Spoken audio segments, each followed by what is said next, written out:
Tampa Police Department. By the way, have you seen federal prosecutions in Tampa? I've seen offers that have been given to the defendants in which they fled. John Treese Sims went to trial, and there was a successful prosecution. Okay. Bernard McKay, Chairman of the American Coalition for Taxpayer Rights and Vice President of Global Corporate Affairs for Intuit, the parent company for TurboTax. And Ms. Kirsten Trusco, President and Executive Director of the Network Branded Prepaid Card Association. So thank all of you for coming. Again, if you will give about a 5-minute statement, and then we'll get into some questions. Mr. Augeri. Good morning, Mr. Chairman. I'm Detective Sal Augeri with the Tampa Police Department, and on behalf of Mayor Buckhorn, Chief Castor, and the City of Tampa, thank you. I'd like to thank you for allowing me to testify this morning. The IRS is facing a major crisis, and criminals are stealing hundreds of millions of dollars from hard-working taxpayers. When I first became a police officer with the City of Tampa 27 years ago, crack cocaine was just hitting the streets, and within 2 years it had become an epidemic, and no community was immune. Tax refund fraud mirrors the spread of crack cocaine. In late 2010, members of the Tampa Police Department became aware of the severity of this crime in our community. Reports of identity theft increased, as well as encounters with individuals and groups committing tax fraud. Officers would conduct traffic stops and find individuals possessing various driver's licenses and identification cards in different names. Large numbers of tax return debit cards and ledgers containing hundreds of names and Social Security numbers were found. Officers found groups of individuals in motel rooms filing fraudulent tax returns on stolen laptop computers, and many of our narcotic operations turned up evidence of tax refund fraud. Although tax fraud is not a local issue, citizens were coming to us for help, and we in turn contacted the IRS and quickly found they were of little assistance in these investigations. Tax code prevents the IRS from sharing information with local law enforcement. In addition, we were advised that there was a $100,000 investigation to prosecution threshold that had to be met on the federal level. Most of the cases we encountered were for $9,000 to $10,000 in fraudulent filings, although numerous cases surpassed the threshold and reach into the millions. Originally, suspects obtained the names and Social Security numbers of deceased people from historical and genealogy websites. When that information became difficult to get, individuals who worked in assisted living facilities would obtain the necessary information on patients.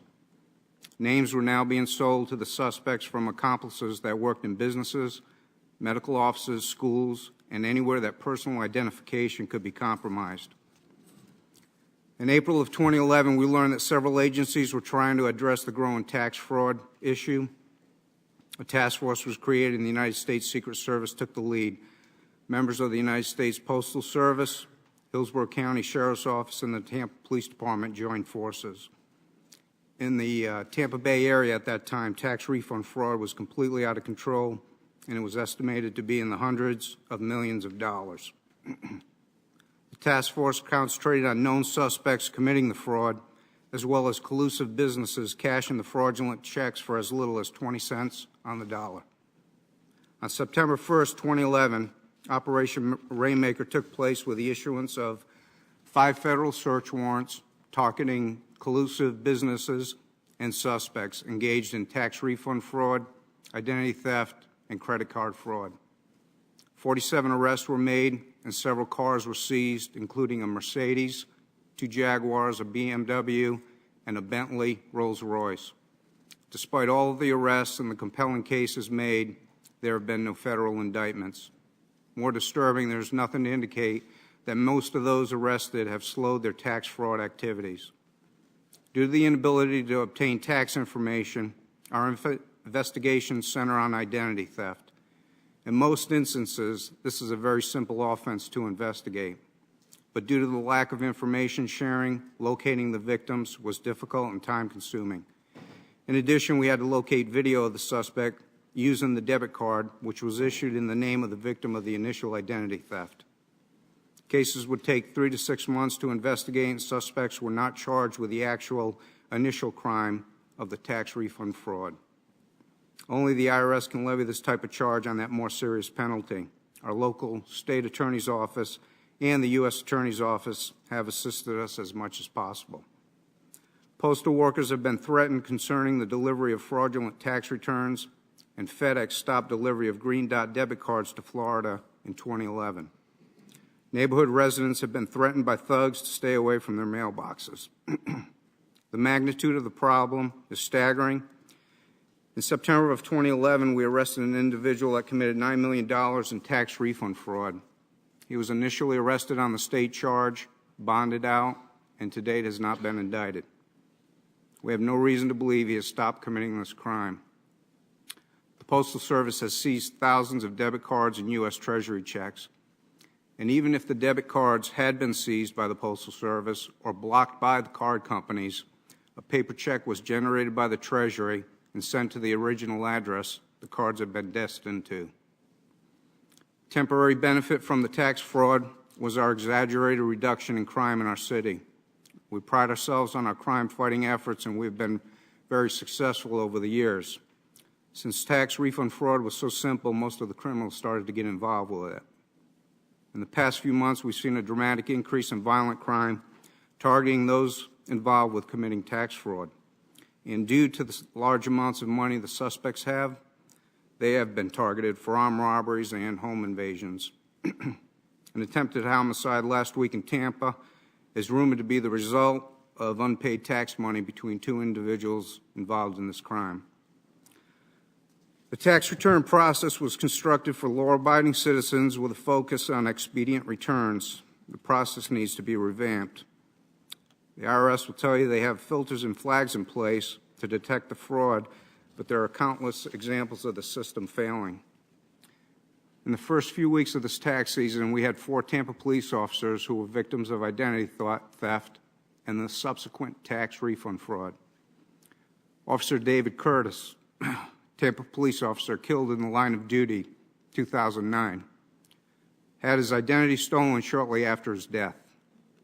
His wife, who was left with 4 young sons, had to navigate through that difficult process of straightening out and submitting her legitimate return. We'll not be able to investigate our way out of this problem, and I believe this issue can only be corrected by fixing the point of filing. Criminals committing this type of fraud have no reservations about stealing the government's money, and I believe that the legitimate American taxpayer would be outraged that their hard-earned dollars sent to the government was subsequently being sent out by the government to those criminals at an alarming rate. And therefore, we believe that the federal government needs to re-examine its method of accepting tax returns and the subsequent refunds issued to its citizens. Thank you. Detective, thank you for your service to our community and to our country. Thank you. Is it true in Tampa, when you all arrested some of these people, that they actually thought that they were not committing a crime? I don't know if it's so much they don't think that they're committing a crime. Majority of the people that we're involved with are already receiving federal or state assistance to begin with, whether it's food stamps, medical, housing, and their impression is it's just more government money to be had. And did they say that to you? Yes, specifically. The government's got deep pockets. You gave the example of the difficulty that the widow of a Tampa police officer is having, trying to raise 4 sons and needing a refund. Do you recall how long it finally took her to get that straightened out?